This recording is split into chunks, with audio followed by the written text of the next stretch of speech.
어제 주일 예배 잘 들으셨죠? 예, 오늘 넷째 주의 첫째 강의입니다. 아침 강의도 잘 들으셨고요. 예, 기도하겠습니다. 하나님 감사드립니다. 저희들 아무것도 아닌데 하나님 그냥 두셨으면 하나님 심판받고 지옥 가야 할 죄인들인데 예수님 하나님의 아들의 피로 우리를 사셔서 자녀 삼아주시고 또 여기까지 은혜로 인도하셨습니다. 또 귀한 강의 저희들 듣게 하시는 거 감사드립니다. 오늘 또 성령론 강의 함께 듣는데 듣는 분이나 또 전하는 자나 모두 함께 성령 안에서 하나님의 말할 수 없는 말씀의 은혜를 경험하는 소리의 마음 깊은 곳에 성령의 불길이 더욱 뜨거워지는 귀한 시간 되게 하시옵소서. 예수님의 이름으로 기도하옵나이다. 아멘. 예, 오늘은요, 우리가 성령 받으라, 우리 찬송 한번 같이 한번 하고, 제가 강의하면서 이렇게 성령 받을 찬송을 좀 매번 하고 싶었는데, 한 2번인가 3번 정도 제가 잊어버렸어요. 그래서 한번 성령 받으라고 하신 예수님 말씀 기억하면서 찬송 드리고, 그리고 강의 시작하도록 하겠습니다. 성령 받으라, 성령 받으라, 예수 내게 말씀하셔서. 성령 받으라, 성령 받으라, 예수 내게 말씀하셔서. 아멘, 아멘, 할렐루야. 성령 받았네, 나는 성령 받았네. 할렐루야. 성령 받았네, 나는 성령 받았네. 성령 받으라, 성령 받으라, 성령 받으라, 예수 내게 말씀하셔서. 성령 받으라, 성령 받으라, 예수 내게 말씀하셔서. 아멘, 할렐루야. 성령 받았네, 나는 성령 받았네. 할렐루야. 성령 받았네, 나는 성령 받았네. 할렐루야. 할렐루야. 성령 받았네, 나는 성령 받았네. 아멘. 할렐루야. 성령 받았네, 나는 성령 받았네. 아멘, 아멘, 아멘. 예, 제가 요번에 우리 청교도 신학원 이렇게 강의하면서 제 마음 가운데 참 이렇게 행복감이 있어요. 제 기쁨, 하나님께 대한 감사가 있습니다. 그래서 제가 이렇게 2분 사이에 껴서 강의를 하잖아요. 유건주 박사님, 교수님, 그리고 정성무 총장님 요 사이에 참 이렇게 귀한 2분 사이에 껴서 강의하는 게 그게 제 마음 가운데 이렇게 많이 이렇게 감사하더라고요. 감사하더라고요. 여러분들도 이렇게 귀한 2분 통하여 이렇게 강의 듣는 것을 좀 행복해 하셨으면 하는 마음으로 강의 전에 이 말씀 좀 드려요. 우리 정성무 총장님은 총신대학과 대신대학의 총장을 역임하셨던 참 보수신학교에서 가장 존경받는 신학자세요. 그리고 보수신학교뿐만 아니라 일반 학계에서도 존경받는 학문적으로 뛰어나시고요, 인격적으로 훌륭하시기 때문에, 그래서 우리 정성무 총장님이 저희 청교도 말씀학교에 계신 것만으로도 너무너무 감사한데요.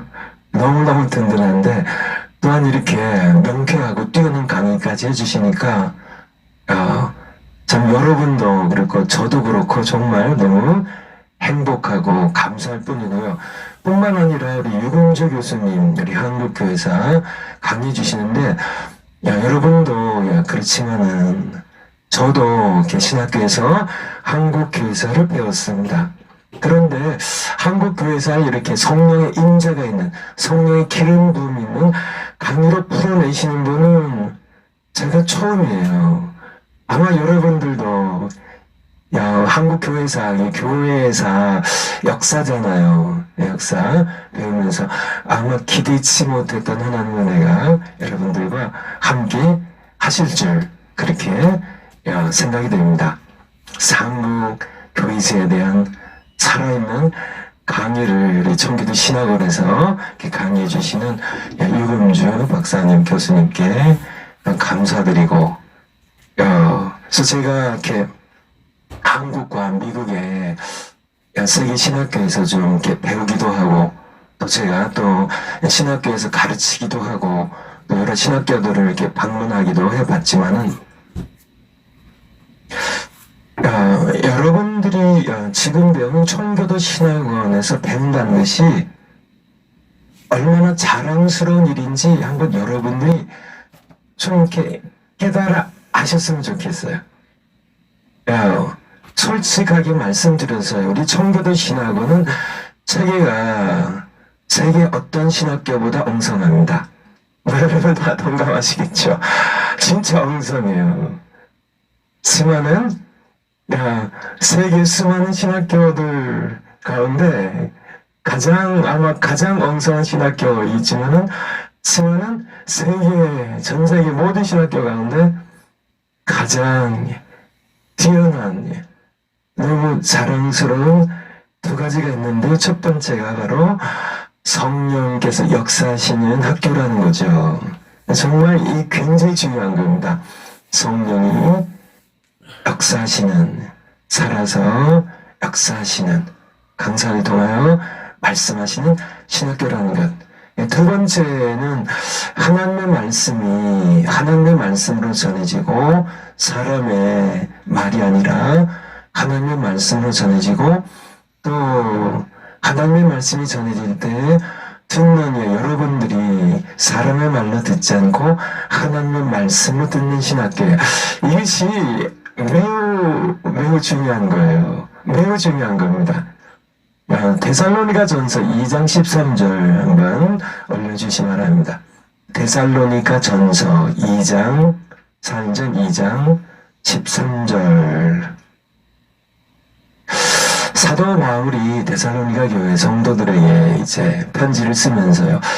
이러므로 우리가 하나님께 쉬지 않고 감사함은, 너희가 데살로니가 교회 성도 여러분이 우리에게 사도 바울과 선교 일행에 들은 바 하나님의 말씀을 받을 때 사람의 말로 받지 아니하고 하나님의 말씀으로 받으니, 이게 굉장히 하나님의 말씀을 사람의 말로 전하는 그런 강사들도 얼마든지 20대 많이 있고요.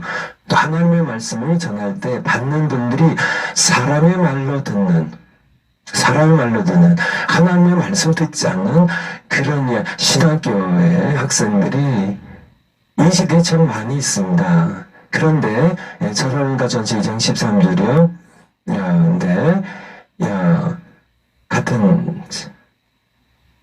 근데 우리가 하나님의 말씀을 올려주세요. 사람의 말로 받지 않고 하나님의 말씀으로 받을 때, 그러하다. 이 말씀이 또한 너희 믿는 자 속에서 역사하느니라고 이렇게 말씀하고 계십니다. 여러분들, 이 말씀의 의미를 아시겠죠? 하나님의 말씀을 전할 때 사람의 말로, 계속 거기 올려주세요. 13절. 사람의 말로 전하는, 인간의 이성으로 요리해서 사람의 말로 전하는 신학교들도 많고요. 인본주의 신학들, 자유주의 신학을 가르치는 모든 신학교들 다 그렇습니다. 다 그렇게 하나님의 말씀을 사람의 말로 이렇게 전하고요. 또 사람의 말로 전하는 그러한 신학교들이 많은 한편, 또 하나님의 말씀을 전할 때에도 많은 학생들이 사람의 말로 받아서 하나님의 말씀을 받지 않기 때문에 말씀이 그들 속에 역사하지 않는 그러한 경우도 너무나 많이 있다는 거예요. 근데 우리 청교도 말씀학교의 귀한 것은 무엇인가요? 사도 바울이 데살로니가 교회에 말씀 전할 때 그들처럼요, 하나님의 말씀을 전하는 강사들이 있고요.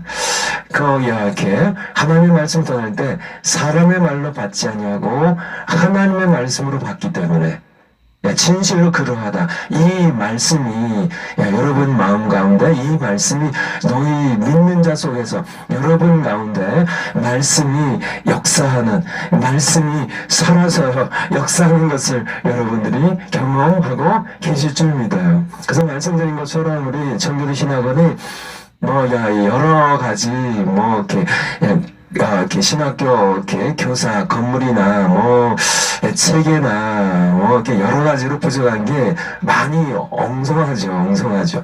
지만은 성령의 역사는 어떤 면에서 보면 초대교회가 엉성하거든요. 당시에는 신학이 체계화된 것도 없고, 그래서 이렇게 그런 가운데 좀 이렇게 체계화될수록 성령이 역사하시는 룸이, 성령이 역사하시는 틈이 점점 없어져요. 그냥 엉성한 데서 성령께서 자유롭게 역사하시는 하나님의 말씀, 하나님 말씀되는 하나님의 말씀이 믿는 여러분 가운데 역사하는 귀한 신학교임을 여러분들에게 말씀드립니다. 제가 세계에 여러 신학교들을 다 다녀본 것은 아니죠. 극히 일부만 다녀봤지만은 제가 이렇게 한국과 미국에 이렇게 신학들 이렇게 공부하기도 하고 또 다녀보기도 하면서 전 세계의 신학의 추세를, 정말 전 세계를 이끌어가는 그런 신학의 추세를 제가 어느 정도 알고 있습니다. 지금 전 세계적으로 한국도 마찬가지고 미국도 마찬가지고 유럽계도 마찬가지고 이런 모든 신학계의 중요한 그런 학계의 중요한 추세는 인본주의와 자유주의 신학이에요. 그래서 이것이 전 세계를 지금 휩쓸고 있고요. 다른 말로 얘기하면 범람하고 있다는 것이 오히려 정확한 표현입니다. 인본주의와 자유주의가 신학을 지배하고 신학교들을 거의 휩쓸어 몰아가고 있는 그런 시대입니다. 그런데 이런 시대에 개혁자 칼빈의 개혁과 청교도의 전통을 자랑스럽게 이어가는 그런 우리 두 분, 우리 정성 총장님과 류금주 교수님 강의를 듣는 것이 여러분에게 얼마나 자랑스러울지, 하나님께서도 이 학교를, 우리 청교도 신학원을 자랑스럽게 생각하실 겁니다. 여러분들이 좀 이렇게 우리 신학교에 자랑스러운, 우리가 자랑할 것은 뭐라고요? 성령입니다. 성령이 역사하시는, 우리가 여러 가지로 부족하지만은 성령이 역사하신, 두 번째는요, 하나님의 말씀을 선포되고, 하나님의 말씀 받아들여지는, 그래서 말씀이 듣는 모든 자 속에 역사하는 신학교라는 그런 말씀을 드립니다. 그래서 저도 이렇게 참 우리 청교도 신학원이 자랑스럽고요. 또 여러분들이 자랑스럽습니다. 여러분들도 이 신학교를 자랑스럽게 전 마음 가운데 품으셨으면 좋겠어요. 성령론으로 돌아가면 성령 세례 지금까지 계속되어 오죠. 성령 세례는 예수 그리스도의 증인되게 하기 위하여 중생한 자들에게 부어주시는 기름 부음이라고 가르친 신학교는 제가 아는 한에는 전 세계의 청교도 신학원밖에, 우리 신학원밖에 없어요. 여러분 아시나요? 전 세계 신학교를 이렇게 아마 수천 개가 있으려나 수백 개가 되려나 전 세계에 신학교를 아시아에 유럽에 아메리카 대륙에 호주에 전 세계 신학교를 이렇게 성령 세례 관점으로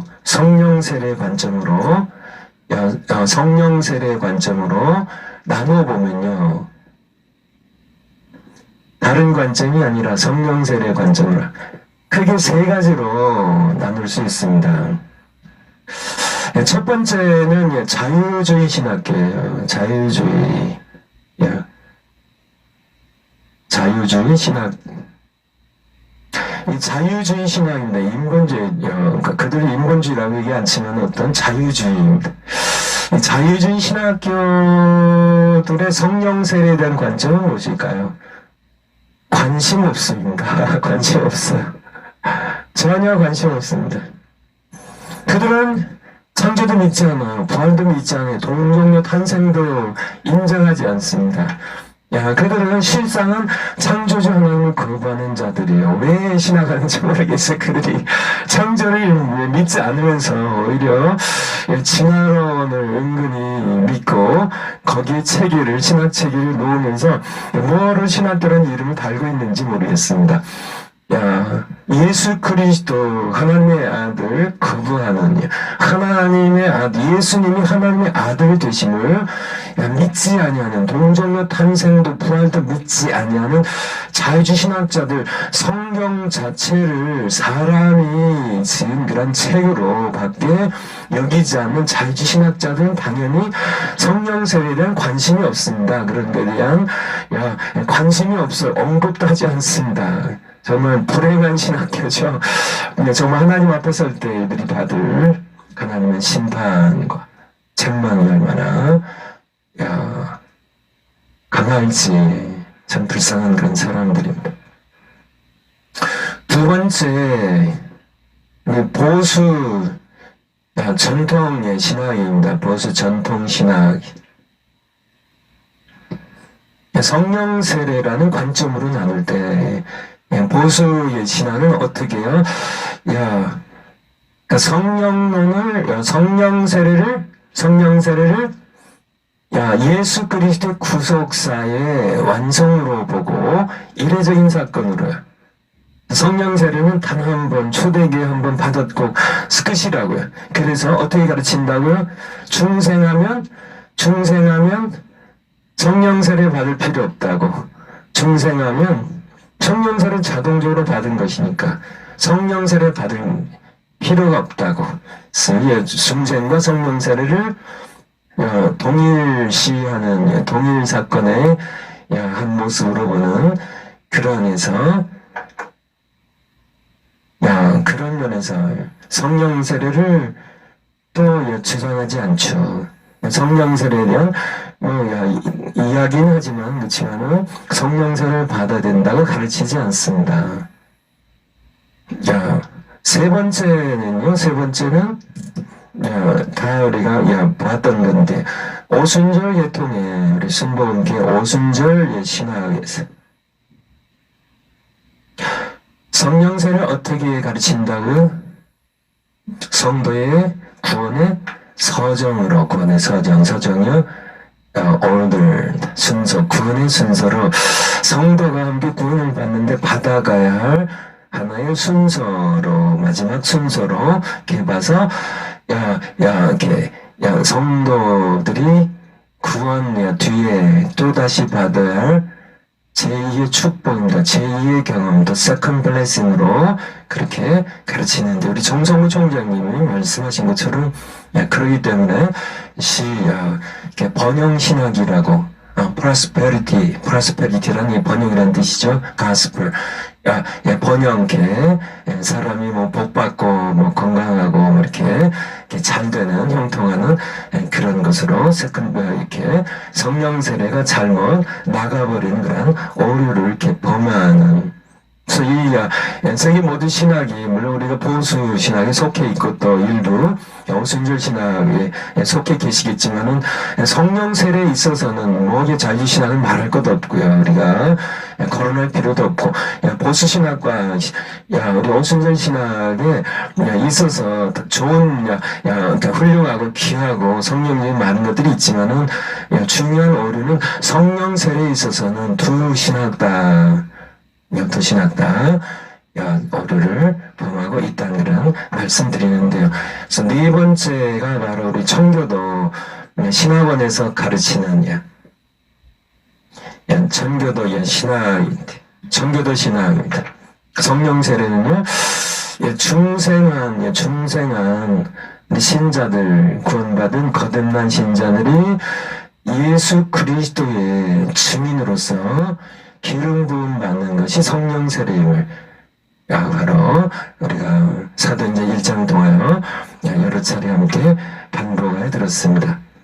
이 말씀을 이렇게 드린 이유는요. 우리 청교도 신학을 빼면 제가 아는 한은요, 어느 신학교에도 이 셋 중에 하나예요. 전 세계 신학교가 전부 성령 세례에 관해서는 셋 중에 하나입니다. 아예 관심도 없고 가르치지도 않든지. 근데 이 자유주의 신학이 요즘 전 세계를 범람하고 있고요. 그래도 진리를 사수하며 보수하며 지금 이 보수 신학도 성령 세례에 있어서는 중생과 성령 세례가 동시에 일어난다는 초대에 한 번 이루어졌고, 성령 세례가 그래서 중생하기만 하면 성령 세례 자동적으로 받은 것이니까 성령 세례 받을 필요 없다는 그런 오류를 범하게 되고, 마찬가지로 모든 전 세계 신학교가 이 셋 중에 하나예요. 아니면은 중생과 성령 세례가 다르지만은 성령 세례를 하나의 블레싱으로 보는, 하나님께서 구원의 과정 가운데 주시는 그런 축복으로 보면서 번영신학으로, 형통신학으로 빠져버리는 그런 오류를 범했는데요. 바로 우리 청교도 신학원에서 가르치는 이 청교도 신학이 아니라고. 성령 세례란 저 전 세계에 제가 아는 한 그래요. 제가 모르는 게 바른 성경적인 성령 세례를 가르치는 신학교가 많이 있었으면 좋겠어요. 제가 모르는 그런 선교지에 모르는 신학교가 있을 수 있겠죠. 그렇지만 제가 아는 한은 전부 이 셋 중에 하나고요. 제가 아는 한은 우리 청교도 신학원이 딱 하나예요. 성령 세례란 우리가 신자들이, 중생한 신자들이 반드시 받아야 하는 그런 것인데, 이것은 예수님께서 공생이 시작하시면서 아버지께서 성령을 부으셨던 것처럼 구약시대의 제사장과 왕과 선지자들에게 기름을 부어서 공생을 시작하게 했던 것처럼, 예수님께서도 제자들이 이제 사도행전에 제자들의 이제 복음서까지는 제자들이 훈련 기간이었고요. 이제는 보내실 때 아버지께서 날 보내신 것처럼 나도 너희를 보낸다는, 이제 예수님께서 파송하시는 이제 제자들의 공적인 사역이 시작되는 그때 예수님께서 성령을 받으라고 부활하신 예수님께서 이제 보내시면서 성령을 받으라고, 요한복음 20장 22절이죠. 보내신 성령을 받으라고 말씀하시고, 이어서 예수님께서 이제 승천하시기 전에 너희가 몇 날이 못해 성령 세례를 받으리라고 이렇게 말씀하셨고, 그리고 성령 너희에 임하시면 너희가 권능을 받고 이렇게 세상 끝날 세상 땅끝까지 증인되라고 이렇게 말씀하셔서 기름 부음입니다. 기름 부음, 성령으로 기름 부어주시는 기름 부음의 사역을 위한, 예수님의 증인 사역을 위한 기름 부음입니다. 이것이 사역을 위한 기름 부음입니다. 예수님께서 직접 부어주신 이것에 대하여. 그래서 우리 청교도 신학에 이렇게 성경적인 성령론으로 우리 성령 세례가 기름 부음을 사역, 예수님 증인된 사역을 기름 부음이라는 이 말씀이 어디서 왔을까요? 이것은 다름 아닌 성경에서 온 겁니다. 그래서 이번 성령론이 성경이 말씀하시는 성경론이에요. 앞서 우리 정광 목사님이 수십 년 동안 성경을 깨닫고 외치셨던 말씀이에요. 성령 세례 받으라고요. 수십 년 동안 성령 세례 받으라고.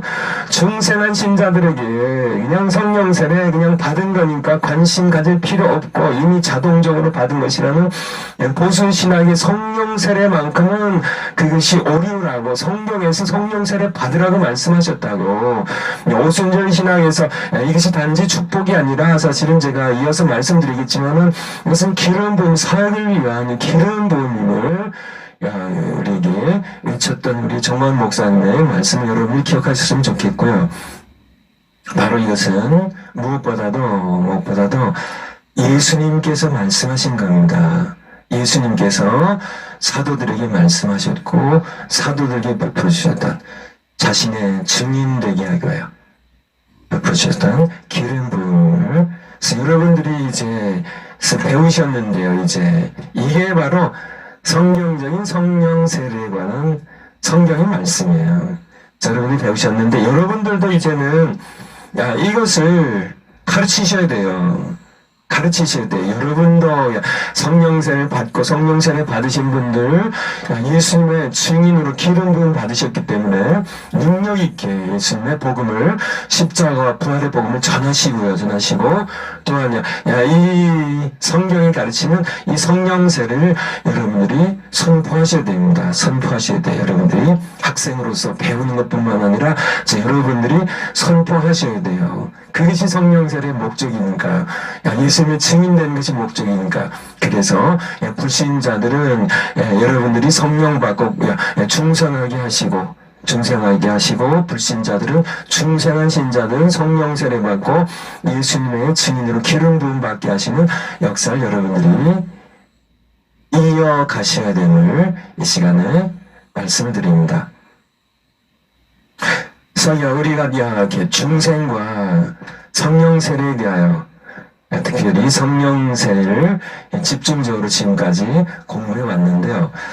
그래서 그러면 성령 세례를 받는 기도가 무엇인가? 그래서 이제 성령 세례 받아야 되는데, 그쵸? 성령 세례 받으셔야 되는데, 성령 세례를 받아야 되는데, 그러면은, 우리가 어떻게 받나? 그래서 어제 주일 설교도 마찬가지지만, 기도로 받는다고요. 물론 이제 안수할 때도 받고, 또 말씀을, 예수님을 증거하는 말씀을 들을 때도 받지만은, 우리가 기도할 때 받기 때문에, 그래서 어제 주일 말씀도 여러분 이렇게 들으신 줄 알고요. 그래서 기도에 대해서 그러면 초대교회가 성령세를 받은 기도가 무엇인가? 초대교회가 성령세를 받은 기도. 첫 번째가 뭐예요? 그래서 7가지를 좀 말씀드렸는데 지금 그것을 하고 있습니다. 7가지.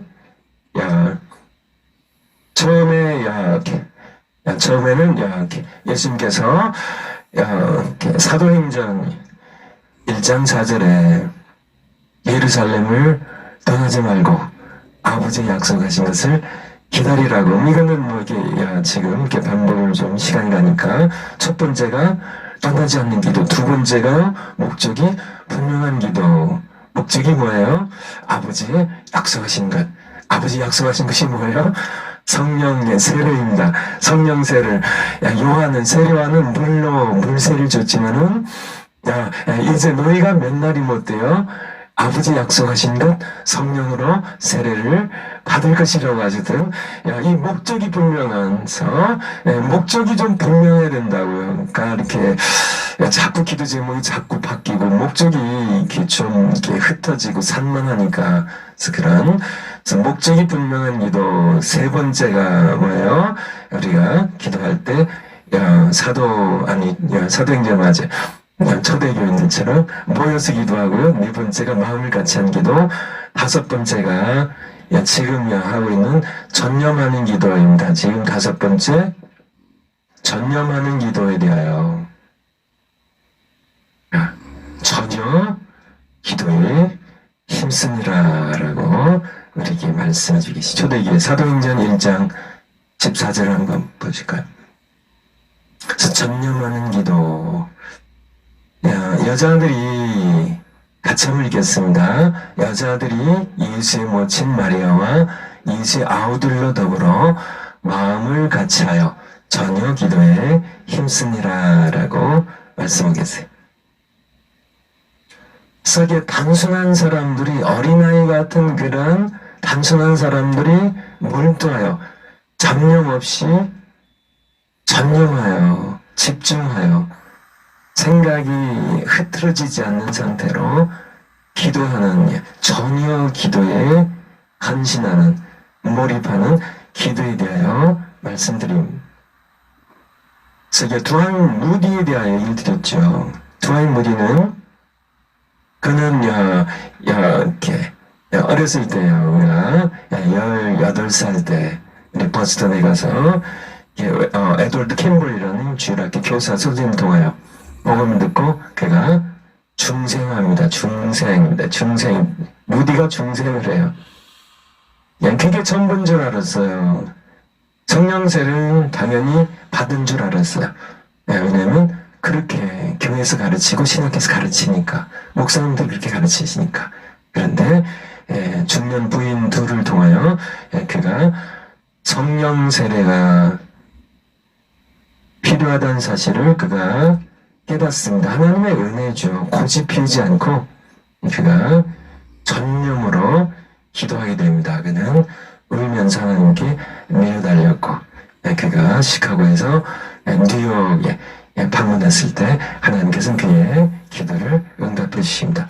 그 후로 그의 전기에 보면 설교가 달라져요. 그 이전에도 이 무리는 이제 이 청소년들, 아이들 사역을 많이 했거든요. 사역을 많이 했습니다. 뭐 많이 몇백 명씩 이렇게 모이는 그런 아이들에게 복음을 전하고 참 많이 설교를 한 사람인데요. 그가 이전에 했던 설교 똑같은 본문으로 똑같은 내용을 설교하는데 성령 세례 중생한 그가 설교했을 때랑 성령 세례 받은 이에게 설교했던 것은 완전히 내용이 틀린 게 아니라 본문이 틀린 게 아니라 성령이 역사하시는 거예요. 강하게요. 기름 부음이 있으니까 열매가 다르고요. 듣는 그런 사람들의 마음이 움직이기 시작하고 죄를 깨닫고 회개하게 되고요. 이런 강한 성령 역사들이 일어났음을 도안무디는 고백을 하고 또 전기 작가들이 그것을 쓰고 있습니다. 같은 설교인데 새로운 차원의 설교가 그 입에서 나왔다는 얘기입니다. 그래서 인간의 이성으로 편집된 설교가 아니라 아직 성령이 온전히 주관하는 상태가 아니기 때문에 아무리 중생에서 열심히 내가 열심히 전 바르게 하나님 말씀 전하려고 노력한다 할지라도 차원이 달라지는데요. 바로 성령께서 진히 기름 부어 역사하시는 설교는 차원이 다르다는 사실을 우리는 알아야 됩니다. 제가 마틴 로이드 존스 목사님을 좋아해가지고요. 그분의 책을 여러 권 이렇게 구입해가지고 읽었는데요. 제가 직접 뭐 배운 건 아니지만은 그분에 대한 그분이 쓴 제가 이렇게 공부했던 웨스트민스터 신학교에 물론 제가 이렇게 입학하기 전에 훨씬 전에 오셨었지만은 이분이 나중에 암투병 하시는데 암투병하는 그 시기에 그러니까 마틴 로이드 존스 목사님의 후기죠. 하늘나라 가시기 얼마 전에 웨스트민스터에 오셔서 말씀을 이렇게 전하셨는데 신학생들에게 그때 이렇게 전한 말씀을 책으로 편집했는데 그 책 제목이 Preaching and Preacher라는 설교와 설교자라는 그런 마틴 로이드 존스 목사님의 책 가운데 아주 유명한 책입니다. 그 책의 내용을 이렇게 보면은 그런 내용이 나옵니다. 이게 유익한 내용이 성령에 관한 말씀들이 거기 많이 나와 있는데 그 중에 하나 무슨 얘기냐면은 설교자들이 뭐 자기도 설교자고 또 많은 설교자들이 있는데 설교가 길건 짧건 뭐 상관없이 어떤 설교든지 뭐 논리가 좀 있든지 없든지 어떤 설교 상관없이 하나님의 임재를 느낄 수 있는 설교라면 자기는 봐주겠대요. 무슨 얘기인가 하시나요? 하나님의 임재를 또 presence of God 정말 창조자이시니 인간의 피조 세계에서 벌어지는 그런 인간의 이성으로 이해할 수 있는 그런 차원이 아니라 정말 어떤 설교자가 어떻게 설교하건 뭐 길게 하건 짧게 하건 뭐 어떻게 하건 어쨌든 뭐 아주 뛰어난 성경의 설교가 있겠지만 어쨌든 그가 봐줄 수 있는 그런 최소한의 한계는 하나님의 임재가 있냐 없냐는요. 설교자가 저도 뭐 설교자이고 또 설교자가 많이 계시지만은 자기가 설교를 할 때 하나님의 임재를 설교자 자신이 느끼냐 하는 것이 굉장히 중요한 것이고요. 내가 하나님의 말씀 전할 때 설교할 때 그 시간에 성령께서 역사하시는 하나님의 임재, 성령의 역사가 가져오는 하나님의 임재를 느낄 수 있냐 없냐가 중요하고요. 설교자가 하나님의 임재를 성령의 역사를 본인이 못 느낀다면 듣는 그런 모든 성도들도 하나님의 임재를 느낄 수 없다는 사실이고요. 마틴 로이드 존스 목사님의 이 책에 Preaching and Preacher라는 이 책에서 우리에게 말씀해 준 거는 본인도 사실은 중생한 상태에서 성령의 기름 부음이 없는 그런 설교를 해왔던 사람입니다. 근데 이렇게 마틴 로이드 존스 목사님이 그 스피리추얼 디프레션이라는 영적 우울증이라는 그런 부분에서도 책을 썼는데요. 그분이 이렇게 참 열정 있는 분이고 그 의학 박사로서 참 이렇게 존경받는 그런 질 다 이제 내려놓고 결국 이렇게 병행하다가 말씀 전하는데 병행하다 내려놓고 말씀만 전하는 그런 헌신되고 충성된 그런 목사님이신데요. 목사이자 학자이신데 이분이 1949년에 전환점을 맞이합니다. 자기가 얘기하는 대로 영혼의 어두운 밤을 경험해요. 영혼의 어두운 밤입니다. 근데 바로 이 영혼의 어두운 밤 가운데 인간의 이성으로 하는 그런 설교에 대한 좌절감입니다. 많은 그런 설교자들이 실제로 이 성령세를 받는 많은 설교자들이 바로 이 영혼의 어두운 밤을 경험해요. 선교사님들도 그렇고 설교자도 그렇고 목사님들도 그렇고 많은 분들이 인간의 힘으로 인간의 이성을 인간의 열정으로는 넘어설 수 없는 어떤 한계에 부딪히게 되거든요. 정말이야. 사람들은 지긋지긋하게 말 안 듣고 자기가 설교를 10년, 20년, 30년 해도 사람은 변화되지 않고 정말 하나님의 역사는 일어나지 않고 하는 그런 데에 대한 절망의 밤이죠. 정말 지칠 대로 지쳐서 정말 땅을 아무리 파도 샘물이 터지지 않는 것 같은 그런 목마름과 그 지친 상황 가운데에서 이 마틴 로이드 존스 목사님이 그 바로 1949년에요. 제가 태어나기도 전인데 그가 바로 영혼의 어두운 밤을 경험하는데 바로 이때 그가 경험한 것이 성령세례예요. 그래서 이렇게 런던에 있는 웨스트민스터 교회에 우리 마틴 로이드 존스 목사님이 설교자로 섬겼는데요. 그의 후임자가 캔날이라는 그런 사람인데 목사님인데 이분이 자기 전임자인 로이드 존스 목사님을 평가하면서 1949년 이후에 마틴 로이드 존스 목사님의 설교가 바뀌었다고요. 다른 장르로 갔습니다. 성령세를 받고 중생에서도 여전히 성령이 지배하는 그런 설교보다는 인간의 이성으로 편집된 그런 설교를 하다가 절망에 빠지고 영혼의 어두운 깊은 밤에 좌절에 빠지고 지치고 낙심한 가운데 바로 하나님께서는 그를 찾아오셨고 그의 간구에 응답하시고 성령세를 베푸셨고 1949년 이후에 마틴 로이드 존스 목사님의 설교는 이 후임자의 증언에 의하면 단순해졌고 그리고요 성경적이 됐다 그렇게 표현했습니다. 단순해졌습니다. 성령이 역사하실 때는 단순해져. 성령이 역사하신 인간은 이성보다는 여러 가지 신학적인 여러 가지 주장들, 신학자들의 이야기들, 철학자의 얘기들 여러 가지 것들 가지고 설교자가 자기의 인간 이성으로 편집해내어 써내는 그런 설교에서요. 성령께서 인도하시는 단순한 설교인데 차이는요 성령께서 인도하시는 역사하시는 이 단순한 설교에는 엄청난 파워가요. 사도행전 1장 8절 말씀처럼 성령이 임하신 너희가 권능을 받는다고 하신 말씀처럼요. 제가 중학교 1학년 때 중학교 제가 시골에서 이렇게 자라다가 중학교 1학년 때 이제 서울로 중학교 입시 보고 올라가서 독수중학교를 다녔는데요. 그 과정은 참 하나님의 은혜가 참 컸는데, 어쨌든, 금호동의 산동네, 조그만, 저희 어머니랑 제가 이렇게 누우면은, 이렇게 다른 가구도 누울 수 없을 만큼 작은 방에서 이렇게 살았는데, 거기에서 제가 중학교 1학년도 1968년도입니다. 3월달에 처음 입학해가지고, 금호동의 산동네 배단위 교회라는 그런 교회가 있었습니다. 네, 야, 그 전 주일은 제가 문화동에 있는, 문화동인가, 문화교회라고 있었어요. 아마 약수동인가, 문화동인가. 거기에 문화교회가 있었는데, 주일 예배는 거기서 드렸고요. 거기에 우리가 잘 아는 목사님이 계셔서. 근데 수요일 저녁은, 이제, 다음 수요일 저녁은, 저희, 이제, 저희 어머니와 제가,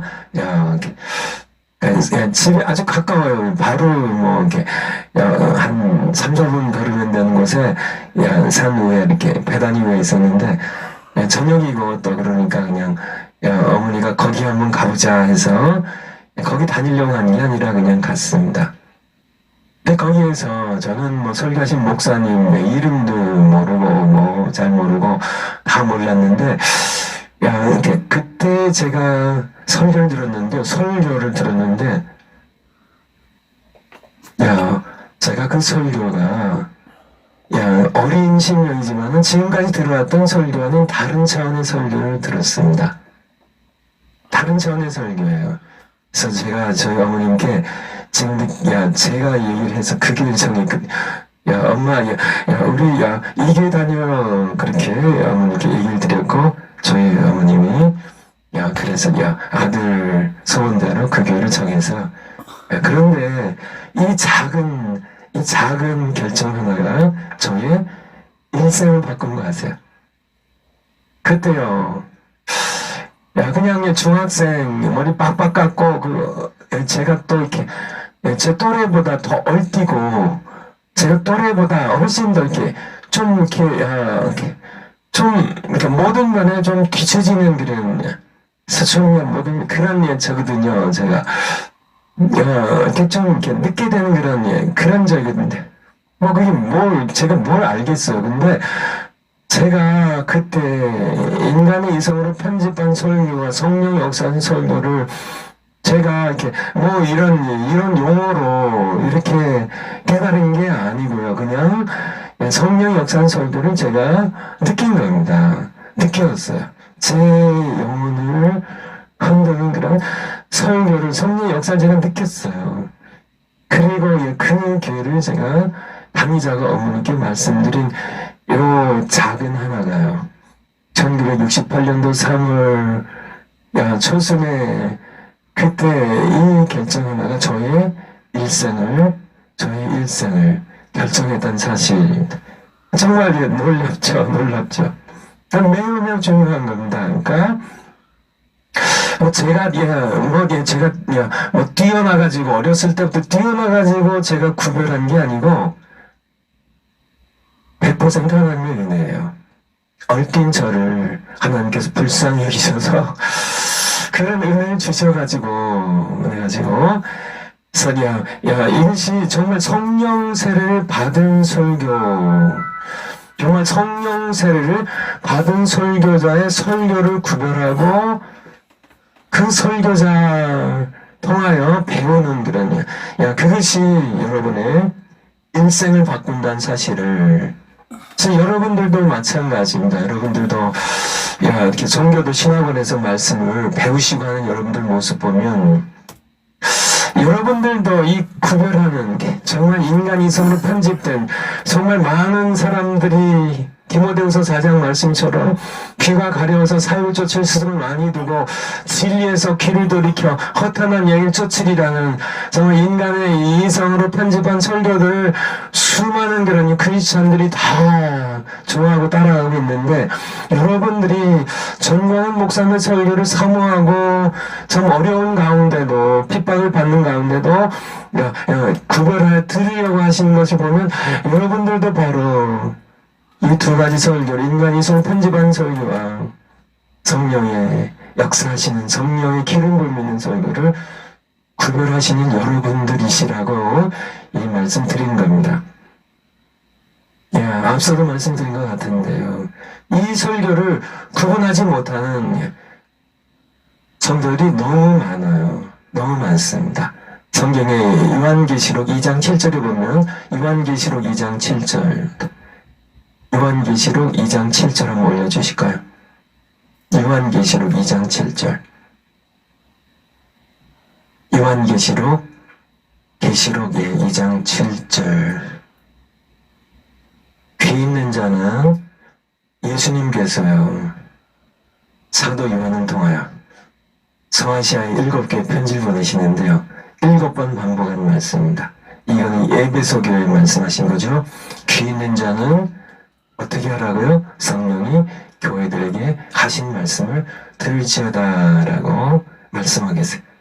근데 에베소 교회 성도들 가운데 귀 없는 자들이 있었을까요? 아니, 일반적으로 다 있습니다. 귀는요. 귀는 다 있는데 왜 귀 있는 자는 그냥 성령이 교회들이 하신 말씀을 너희 모두 들을지어다 이렇게 하시면 되는데, 귀 있는 자는 이것을 7번을 반복하고 있어요. 귀 있는 자는 성령이 교회들에게, 이 시대에 마찬가지로 많은 그런 크리스찬들이 있지만은 믿지 않는 사람들은 이렇게 다 제외하고라도요, 크리스찬들 가운데도 들을 귀가, 성령이 교회들이 하신 말씀을 듣는 귀가 없는 사람들이 부지기수란 얘기예요. 구별을 못한다. 인간 이성을 편집한 설교와 성령 세례 받고 성령의 역사에서 성령 기름 부음있는 설교를 구분할 수 있는 그런 사람들이 많지 않다는 얘기예요. 여러분들의 귀에는 들리시죠? 성령이 교회들이 하신 말씀이 들리시나요? 들리시는 줄 알아요. 그러니까 정교도 신학원 강의도 들으시고 또 정광 목사님 설교를 듣고 계신 거죠. 그런데 더 참혹한 것은 일반 크리스찬들뿐만 아니라 설교자들 중에도 자신이 설교한다고 어제 강단에 서시는 설교자들 가운데도 인간 이성의 세계를 넘어서요. 정말 피조 세계를 넘어서 다른 세계입니다. 차원이 다른 세계, 영의 세계, 하나님의 세계에 있다는 사실을 지식으로는 다 인정하시겠죠. 그것까지 인정 안 하는 분들도 계시겠지만 대부분 인정하시겠죠. 그렇지만은 정말 그 하나님의 세계, 전 보이지 않는 하나님의 세계에서 하나님께서 위로부터 부어주시는 성령의 기름 부음이 있는 설교를 전하는 자들이 되어야 된다는 사실을 깨닫지 못한 사람이 너무 많다는 얘기예요.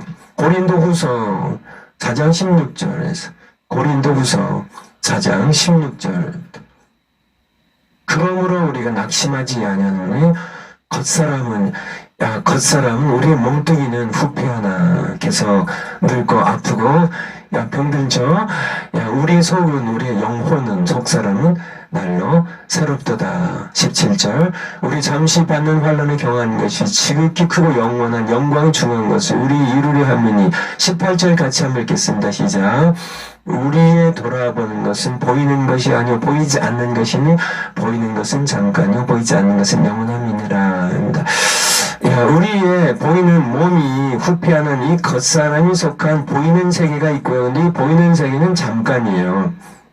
하지만 보이지 않는 세계, 하나님의 세계, 우리 영혼의 세계는 영원한 세계가 있다는 사실을 설교자는 보이는 세계, 보이지 않는 세계와 보이는 세계 중간에 서서 보이지 않는 세계에서 말씀하시는, 성령을 통하여 말씀하시는 그런 이렇게 말씀을 설교자가 보이는 세계 청중들에게 전하는 그것이 바로 설교거든요. 근데 이 역사를, 이 두 세계를 연결하는 그것이 바로 성령이에요. 성령께서. 하나님의 성령입니다. 보이지 않는 세계에 하나님께서 위로부터 부어주시는 성령의 기름, 성령의 능력이 설교자가 역사할 때 단지 보이는 세계에 속한 인간의 이성으로서 편집한 그런 설교가 아니라 바로 보이지 않는 세계에서 하나님께서 주시는 그런 말씀을 성령의 역사를 통하여 이 땅에 보이는 세계에 속한 백성들에게 전파하는 설교자들이 태어난다는 얘기입니다. 제가 좋아하는 네 분이 있다고 말씀드렸죠. 사도 베드로, 드와인 무디, 김성루 목사님, 전광 목사님, 공통점이 뭐라고요? 첫 번째, 네 분 다 이렇게 공부를 못한 분들, 두 번째, 어린아이처럼 순수하고 단순한 분들인데요. 세 번째 공통점이 있습니다. 이 네 분의 베드로, 무디, 김성루 목사님입니다. 우리 춘천한번교회, 그리고 우리 전광 목사님, 이 네 분의 세 번째 공통점이 뭘까요? 모두 평범한 분들이에요. 평범한 분들입니다. 아무 특별한 분들이 그런 분들이 아니라니까요. 여러분들도 다 평범한 분들이잖아요. 우리 같이 평범한 사람들인데 왜 그들은 하나님께 능력 있게 쓰임받고요, 왜 우리는 그렇게 쓰임받지 못하고 있냐는 얘기예요. 그 차이는 딱 하나입니다. 그들은 전념해서 그들은 성령 세례와 기도했고 우리는 그렇게 못했다는 얘기예요. 이것 외에는 없습니다. 우리 야고보서 5장 17절에 18절입니다. 야고보서 5장 17절부터 엘리야 얘기인데요. 엘리야는 우리와 뭐가 같아요? 성경이 우리와 똑같아요. 우리와 이게 똑같은 사람이에요. 성경이 같은 사람이에요. 엘리야는. 그런데 저가 비 오지 않기를 간절히 기도한즉 3년 6개월 동안 땅에 비가 아니 오고, 또 18절 다시 기도한즉 하나님께서 비를 주고 땅이 열매를 맺었느니라 라고 말씀했어요. 엘리야와 우리의 차이가 뭔가요? 성경이 같다고요. 그렇잖아요. 우리가 우리의 이게 지어진 이 모든 이 재질이 이게 사람으로서의 우리의 모든 그런 이것이 똑같은데요. 성품과 모든 감정과 이 모든 이 정의 이것이 우리가 똑같은 사람인데 엘리야랑 우리가요. 근데 엘리야는 기도하니까 3년 6개월 동안 비가 멈췄고 다시 기도한즉 하나님께서 비를 주셨는데요. 땅이 열매를 맺었는데요. 엘리야와 우리 차이는 뭘까요? 마찬가지입니다. 우리 무디나 우리 정만 목사님이나 김성루 목사님이나 우리 베드로나 초대교회 성도님들과 우리 차이가 딱 하나인 것처럼 그들은 전념해서 기도했고 우리는 그렇게 하지 않았다는 거예요. 이 엘리야의 기도 한번 볼까요? 열왕기상 18장 41절입니다. 열왕기상 18장 41절. 열왕기상 18장 41절. 열왕기상 18장 41절. 41절. 엘리야가 바알 선지자 450명과 대결했죠. 하나님께서 불러서 응답하셨습니다. 그리고 엘리야가 아합 왕에게 이르되 북쪽 이스라엘 왕국의 왕이죠. 올라가서 먹고 마시소서. 큰 비의 소리가 있나이다. 아직이야 하늘에 구름 한 조각도 없는데 큰 비의 소리가 어디서 들렸을까요? 18장 1절에 보면 하나님께서 말씀하셨거든요. 큰 비를 주시리라고요. 그리고 42절에 보면 하나님께서 말씀하셨으니까 믿음의 귀에 들린 겁니다. 큰 비의 소리가. 그리고 기도하죠. 42절에 보면 엘리야는 먹고 마시러 올라가니라. 엘리야가 갈멜산 꼭대기로 올라가서 땅에 꿇어 엎드려 그 얼굴을 무릎 사이에 놓고 간절한 기도의 모습을 이렇게 표현하고 있어요. 땅에 꿇어 엎드렸습니다. 그냥 돌뿌리, 나무 뿌리가 있는 그런 산 꼭대기에 무릎 꿇고 엎드렸어요. 그리고 그 얼굴을 무릎 사이에 넣었어요. 그리고 사원에게 기도하고 이제 올라가 바다 저편, 지중해 저편을 바라보라고요. 올라가 바라보고 구하되 아무것도 없나이다. 가로되 7번까지 다시 가라고. 7번째 이르렀어요. 그렇게 무릎 꿇고 기도하면서 7번째 이르러서요. 그래서 지중해 대해입니다. 바다가 보이는 곳에 뛰어갔다가 또 와서 아무것도 보이지 않습니다. 또 기도하고 무릎 꿇고요. 무릎 사이에 얼굴을 넣고 간절히 기도하기 7번째 만에 바다에서 지중해 저편에 사람 손만한 작은 구름이 일어나나이다. 엘리야의 기도를 통해 우리에게 보여주시는 전념하는 기도입니다. 전념하는 기도에 몰두하는 그냥 이렇게 무릎 사이에 얼굴 푹 받고요. 그렇게 기도에 몰입하는 그런 엘리야와 우리 차이는 뭘까요? 전념하는 기도예요. 전념하는 기도. 우리가 그 기도 하자는 얘기예요. 그래서 전념하는 기도. 다 공통점 다 성경이 같다고요. 엘리야도 우리랑 똑같고, 정광 목사님도 우리랑 똑같고, 무디도 우리랑 똑같고, 베드로도 우리가 똑같고, 우리 김성희 목사님 똑같고, 정말 성령 세례 받은 사람들 다 우리가 똑같은 평범한 분들인데, 뭐 그들이 유별나게 뛰어난 분들이라 그렇게 뛰어나게 하나님 일을 하는 것이 아니라 우리와 똑같이 평범한 분들인데, 예, 우리도 전념해서 기도하면 우리도 하나님께 그렇게 엘리야처럼, 베드로처럼요, 무디처럼요, 우리 전광 목사님, 김성근 목사님처럼, 그렇게 마틴 로이 존스 목사님처럼 우리가 그렇게 쓰임 받을 수 있는데 왜 우리가 전념해서 기도하지 않겠냐는 거예요. 그래서 오늘 여러분들이 그리고 우리 정령론 강의 끝나기 전까지, 연말 안에 끝나겠죠? 끝나기 전까지. 여러분들이 정말 골방에 들어가세요. 은밀한 가운데 보시는 아버지 기도하셔야 되고요. 산속 깊은 데 혼자 들어가셔야 되고, 기도하게 들어가셔야 되고요. 예배당에 불 꺼진 곳에 혼자 그곳에 가서 기도하셔도 되고, 어디에 가서 해도 좋습니다. 하나님께 무릎 꿇고 혼자 기도해 주셨고요. 둘이 합심해서 기도해 주셨고요. 셋이 합심해서 기도해 주셨고요. 그렇게 함께 부부가 함께 무릎 꿇고 기도해 주셨고, 어떻게든지 여러분들이 간절하게 기도하되 전념해서 기도해가지고 여러분들이 모두 무디처럼, 베드로처럼, 사도들처럼 쓰임받는, 전광 목사님처럼 쓰임받는, 성령 세례받고 성령의 기름 부음이 있는 말씀을 선포하는 그런 여러분들 모두 되시기를 축원을 드립니다. 우리 찬송한 것 같까 찬송. 어제 주일날 찬송했던 우리 참참참입니다. 성령의 불길 한번 찬송하고, 우리 1절만 하겠습니다. 1절만 한 번만 할게요. 한 번만. 참참참 피 흘리신 예수의 사랑 안에서 주님의 십자가 따라 생명을 바치겠느냐. 복음의 불길 오른다 다같이 일어나거라. 주님의 영광의 나라 다같이 참여하리라. 아멘 아멘 아멘. 성령의 불길 성령불이야. 성령의 불길 성령불이야.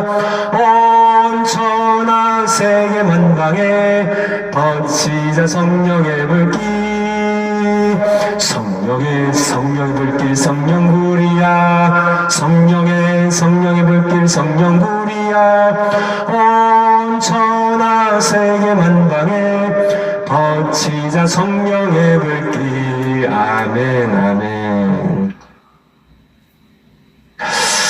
제가 이렇게 미국에서 목회할 때요, 저희 교회 예배당에 새벽 예배 때 중국 목사님이 한 분 오셨어요. 성도님들 가끔 데리고 오시고 혼자 오기도 하시고, 그래서 와서 새벽 예배 때 기도하고 가세요.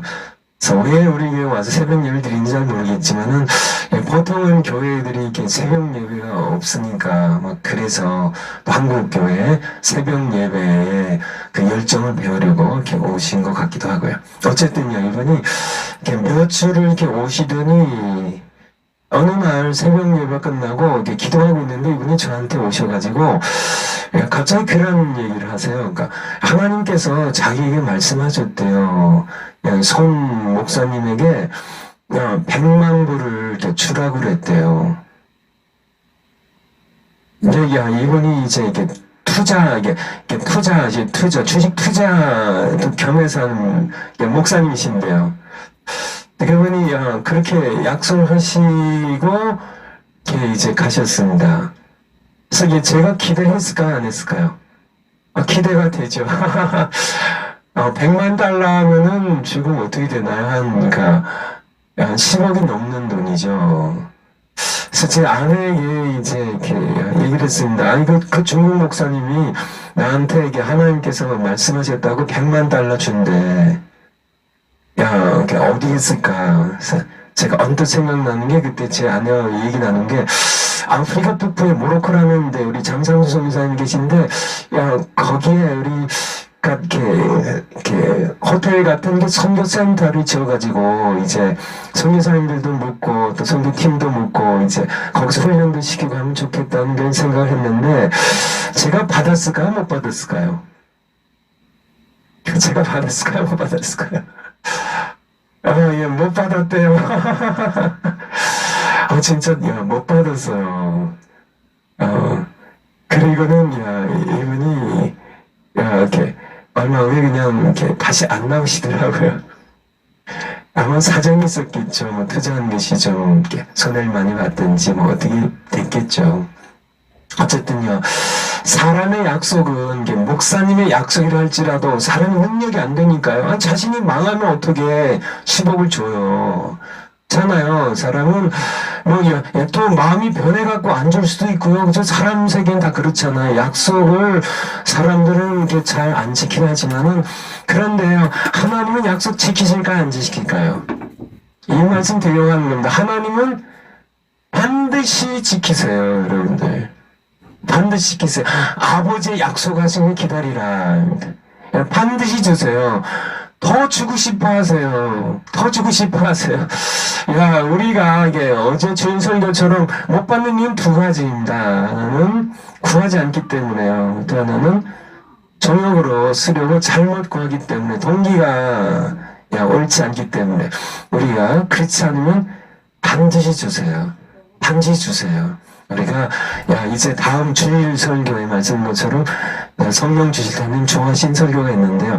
어쨌든 우리가 전념해서 기도하면 하나님은 우리가 받기 원하는 것보다 훨씬 더 주고 싶어 하시는 누구세요? 아버지세요. 어제 말씀처럼 자꾸 이렇게 성도님들이 이렇게 기도 핵심이 뭐라고요? 기도 핵심이 핵심적인 단어가 아버지예요. 기도 가르쳐 주세요. 제자리 얘기했을 때 예수님이 들고 나온 단어가 아버지. 기도는 아버지께 하는 거야. 자녀된 너희가 아버지께 하는 거야. 이 사실 모르면 무슨 기도 된다고? 의식하는 기도가 돼요. 자식들은 세상 가정에서 자식들은 아버지께 의식하지 않거든요. 이게 아버지께 하는 거라면 모르니까 또 이방인처럼 그렇게 많이 구해야 이렇게 이웃집 아저씨 이렇게 사정해야 주는 것처럼 그런 분이 아니에요. 이미 우리 필요를 아시는 분이라고. 아버지께 하는데 아버지께 여러분이 기도하면 하나님께서는 자녀 여러분들이 받기 원하는 것보다 아버지께서 주기를 더 원하신다는 사실을 여러분들이 잊지 않으셨으면 좋겠어요. 그래서 여섯 번째가 이게 다섯 번째인데 여섯 번째가 힘쓰는 기도입니다. 사도행전 1장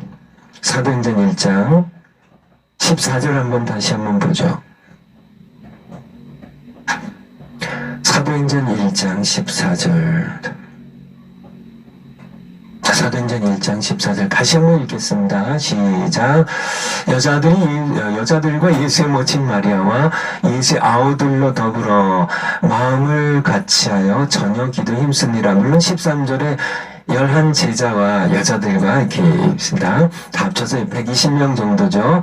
어떻게 해서 기도에 힘쓰는 기도입니다. 힘쓰는 기도. 물론 이게 다 통하는 거라고요. 우리가 이렇게 체크리스트, 이렇게 점검표 만들어 놓고, 일, 떠나지 않는 기도, 목재분명 기도, 이렇게 쭉 해놓고, 이게 다, 7개 다 해야 성령세를 주시고, 이건 아닙니다.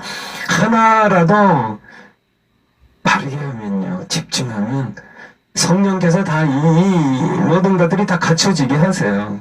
다 갖춰지게 하세요. 그냥 목적이 분명하게 하시고 하나라도요 전념하면 다 그렇게 떠나지 않게 되고 힘쓰게 되면 목적이 분명하게 되고요. 이렇게 다 한 마음이 되게 되고 그래서 힘쓰는 기도에 대하여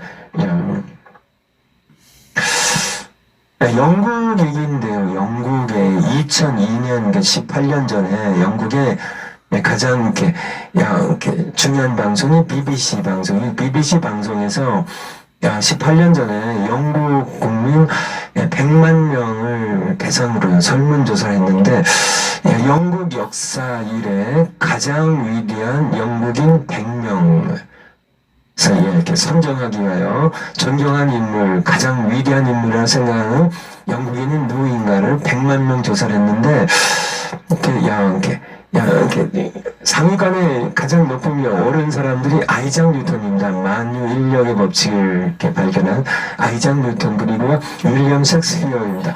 문학의 세계적인 그런 문학가이죠. 근데 이 두 사람을 뛰어넘어서 1등에 오른 사람이 있는데 누굴까요? 여러분들 퀴즈입니다. 누굴까요? 윈스턴 처칠입니다. 윈스턴 처칠. 그러니까 윈스턴 처칠은 2차 세계대전 때, 지난 세기 2차 세계대전 때 나치 독일, 히틀러가 이끄는 나치 독일 정권이 이제 이렇게 유럽의 대륙을 이렇게 완전히 점령하게 됩니다. 그렇죠? 점령하게 되고, 그리고 이제 밤마다 폭격기를, 나치 정권의 공군의 폭격기들이 런던을 폭격하고 있던 그런 시대예요. 네, 전시 내각의 총리로 추상으로 이렇게 위촉을 받은 사람이 바로 윈스턴 처칠입니다. 그가 1940년 5월 13일 의회 연설에서 영국 국민에게 이런 연설을 했는데요. 그 요점이 그런 겁니다. 첫째, 내가 영국 국민 여러분에게 바칠 것은 피와 땀과 눈물밖에 없다고요. 두 번째, 우리 앞에는 아주 고통스러운 시련이 기다리고 있다고요. 세 번째, 우리 내각의 정책을 묻는다면 하나님께서 주시는 모든 힘을 동원하여 극악한 정권과 싸우겠다는 것이고요. 우리 목표를 묻는다면 한마디로 승리라고요. 승리 없이는 생존할 수 없기 때문에요. 윈스턴 처칠은 그가 청년 장교 시절에 남아프리카 공화국, 아프리카 남부인 남아프리카 공화국에서 네덜란드의 전쟁, 보아 전쟁이 나왔는데 이 보아 전쟁에 참전했다가 그는 포로로 잡힙니다. 근데 포로 잡혔다가 탈출하는 과정에서 이 윈스턴 처칠이 청년 장교 시절에 하나님을 만나요. 그래서 윈스턴 처칠은, 세상의 전기 작가들은 윈스턴 처칠 얘기할 때 그 신앙에 대해서는 별 관심이 없지만은 실상 중요한 것은, 윈스턴 처칠에게 중요한 것은 진실한 신앙인이었어요. 하나님 믿는 믿음이 있었습니다. 그는요 하나님께 주신 모든 힘을 동하여 악한 정권과 싸우겠다고 했던 그의 연설이 바로 의회 당시 연설이었습니다. 윈스턴 처칠이나 그와 함께 싸웠던 영국 국민과 마찬가지로요. 오늘날 우리도 2차 세계대전과 버금가는요, 사실 그것을 능가하는 치열한 영적 전쟁의 한복판에 우리가 서 있다는 사실이에요. 윈스턴 처칠처럼요. 그 당시 영국 국민처럼요. 우리도 영적 전쟁 가운데 우리가 지금 한복판에 서 있다는 사실이고요.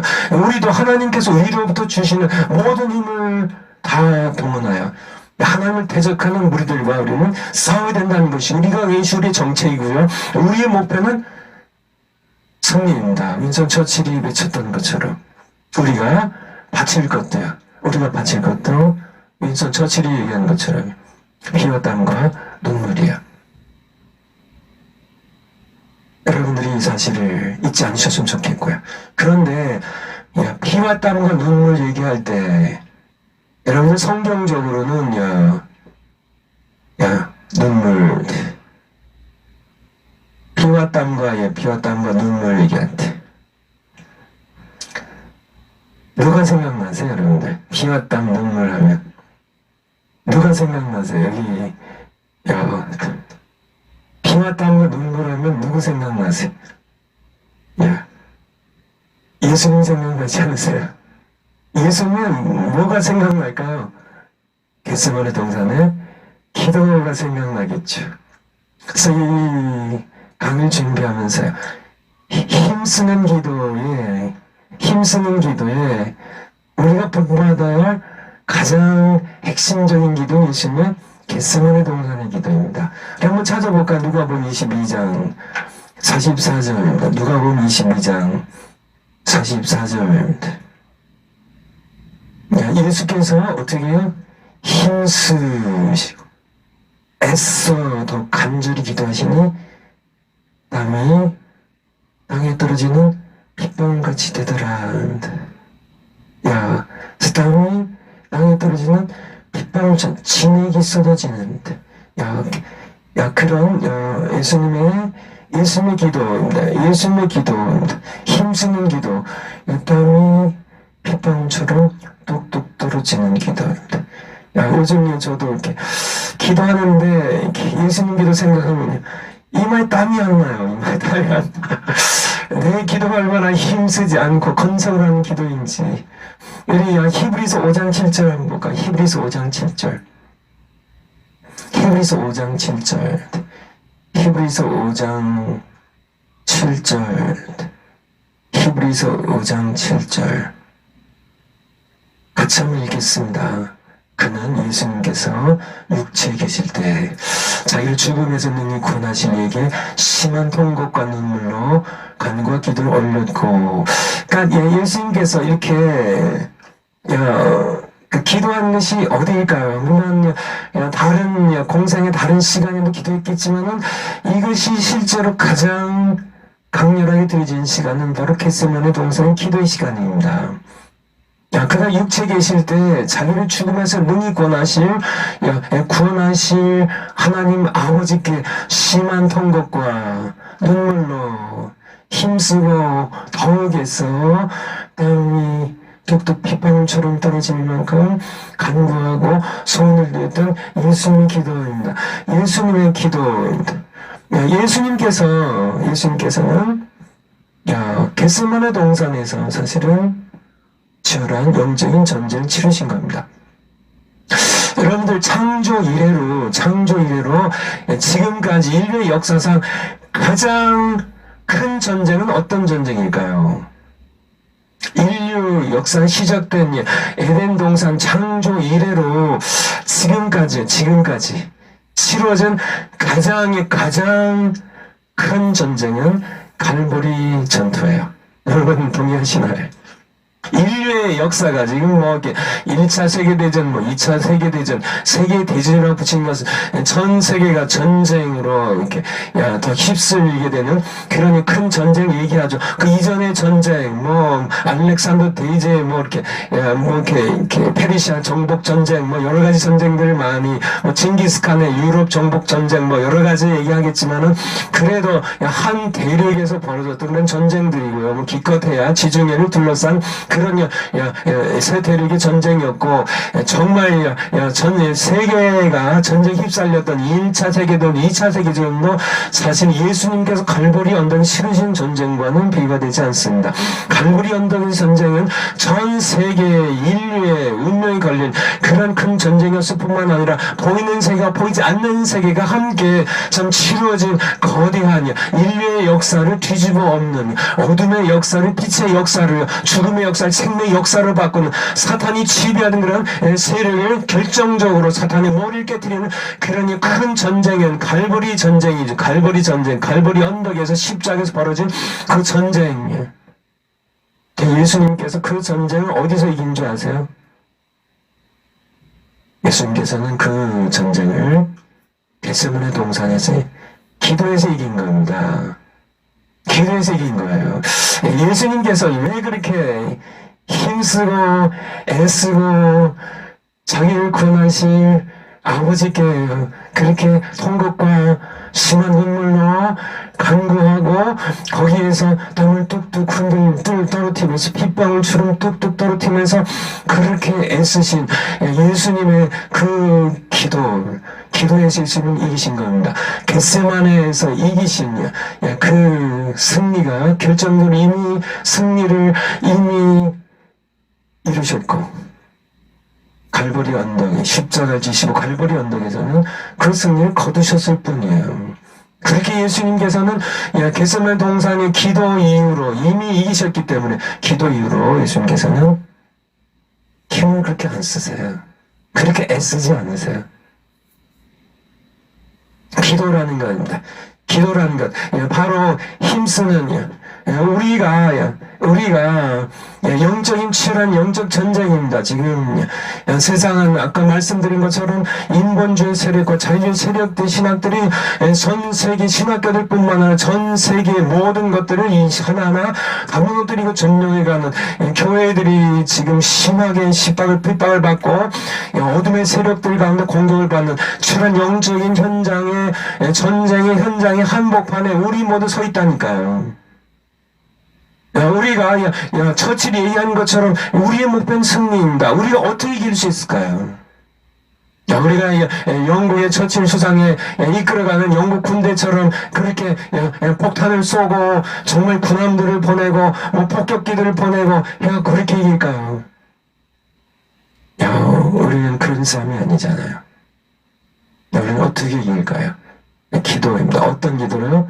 예수님이 겟세마네 동산에 하셨던 것처럼 인류의 역사의 가장 큰 전쟁을 겟세마네 동산에 힘쓰는 기도로서 이기셨던 그렇게 눈물로 통곡으로요 땀을 흘리시면서 빗방울처럼 뚝뚝 떨어지셨던 그 기도로서 예수님께서는 이기셨다는 것을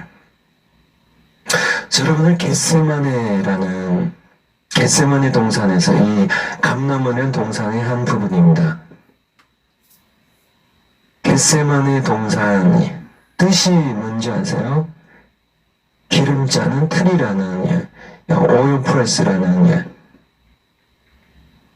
기름 짜는 틀입니다. 기름 짜는 틀이라는 뜻이에요. 이게 제가 사진 몇 장을 좀 이렇게 가져왔는데요. 한번 올려주실까요?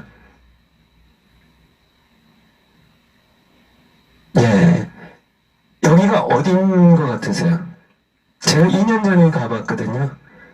이게 바로 다윗성 시온산 예루살렘성이 있는 남쪽으로 이렇게 한 조금 채 오리가 안 되죠. 오리 정도 있는 강남산의 겟세마네 동산입니다. 지금 여기가 예수님께서 2000년 전에 바로 이 땅에 한 부분에서 무릎 꿇고 아버지께 기도하셨던 겟세마네 동산에 여기 가보면은 이렇게 아마 이렇게 수십 년, 수백 년 된 게 이게 감람나무예요.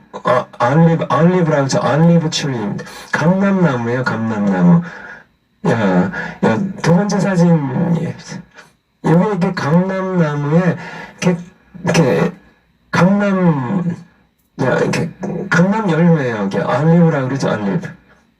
감람 열매요. 이렇게 대추처럼 파란 게 이렇게 열려요. 이렇게 열리고 익으면은 대추는 빨개지지만 이거는 거의 검은색으로 바뀝니다. 이렇게 되죠. 그 다음입니다.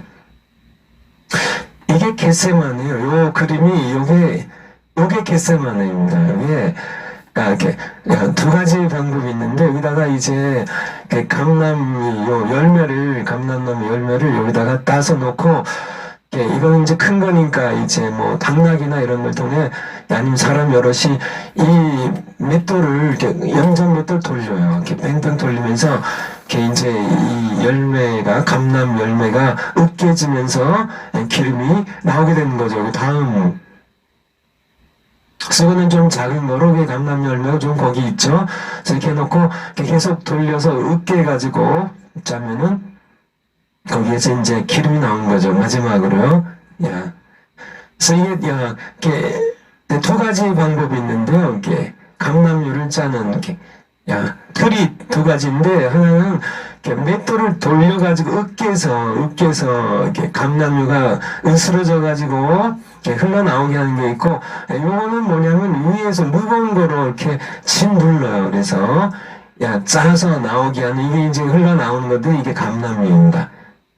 그래서 이 사진 통해서 여러분들이 보는 게 왜 예수님께서 겟세마네 가셔서 기도를 하셨을까? 그 의미를 좀 이렇게 생각해보면 정말 이게 그림에서 봤듯이 사진에서 봤듯이 그렇게 으깨어져서 아니면 이렇게 이게 연장 맷돌에 그냥 으스러지고 끼어져가지고 아니면은 진 물려가지고 으스러져서 감람류가 기름이 흘러나오듯이 예수님께서는 자기 자신을 으스트리셔서 깨어지셔서 부서지셔서 거기서 흘러나오는 땀과 눈물과 피로서 드리시는 그 기도를 정말 인간으로 오셔서 인간 진액을 다 짜내는 그런 기도가 바로 힘쓰는 기도임을 겟세마네 동산에서 예수님께서는 겟세마네 동산 일부 택하셔가지고 바로 기름자는 틀입니다. 그냥 진 이어가지고